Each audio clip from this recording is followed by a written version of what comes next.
సంక్రాంతి పండుగను సాంప్రదాయబద్ధంగా జరుపుకోవాలి. కోడి పందాలు, గూండాట వంటి జూద కార్యకలాపాలకు పాల్పడితే చట్ట ప్రకారం చర్యలు.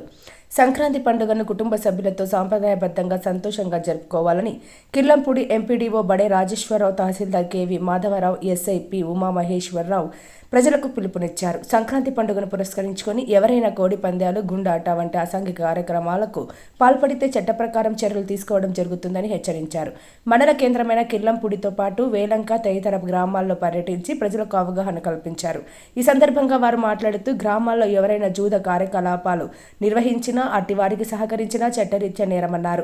కోడి పందాలు నిర్వహించిన నిర్వాహకులకు, స్థలాలు ఇచ్చిన స్థల యజమానులపైన చట్టరీత్యా చర్యలు తీసుకోవడం జరుగుతుందని హెచ్చరించారు. ఈ కార్యక్రమంలో వేలంక గ్రామ కార్యదర్శి ఆర్వి రాజు, కిర్లంపూడి వీఆర్ఓ మంకిన నూకరాజు, వైసీపీ నాయకులు శెట్టి సోమరాజు, అడబాల శ్రీను తదితరులు పాల్గొన్నారు.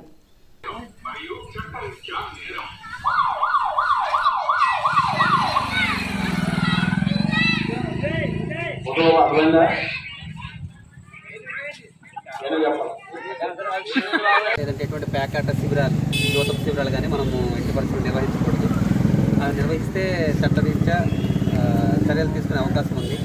దయచేసి మన గ్రామస్తులందరూ కూడా ఈ మనము మన డిపార్ట్మెంట్ అందరం వచ్చాం కాబట్టి ఈ శాఖల సంబంధించి ఈ ఏవైతే మనకి కోర్టు ఉత్తర్వులు ఉన్నాయో దాన్ని సూచన తప్పకుండా పాటించాలి.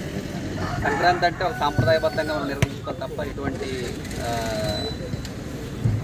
ఒక మాటలు చెప్పాలంటే అసాంఘిక కార్యకలాపాలు, యువతకు శిబిరాలు కానీ లేదంటే మన కోడి పందాలు కానీ ఇవన్నీ కూడా మన కల్చర్లో భాగం కాదు.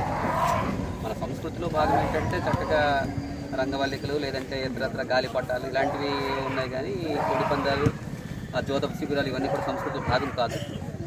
మన సంస్కృతిలో భాగమైనటువంటి మనం నిర్వహించుకొని ఇవన్నీ కూడా మనం తప్పనిసరిగా వీటి నిర్వహణను ముగింపు పలకాలి. దయచేసి అటువంటి ఏవైనా ఉన్నా చట్టరీత్యా తీవ్రమైనటువంటి చర్యలు ఉంటాయి.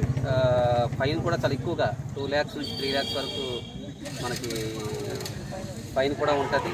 ఆ తర్వాత మరి తీవ్రమైనటువంటి చర్యలు ఉంటాయని మీ అందరికీ తెలియజేస్తాను. సంక్రాంతి సందర్భంగా ఎటువంటి పర్మిషన్ లేవు, అర్థమవుతుందా? ఎవరైనా లాస్ట్ నిమిషంలో ఏమైనా పర్మిషన్ వస్తే కనుక అది వేరే విషయం.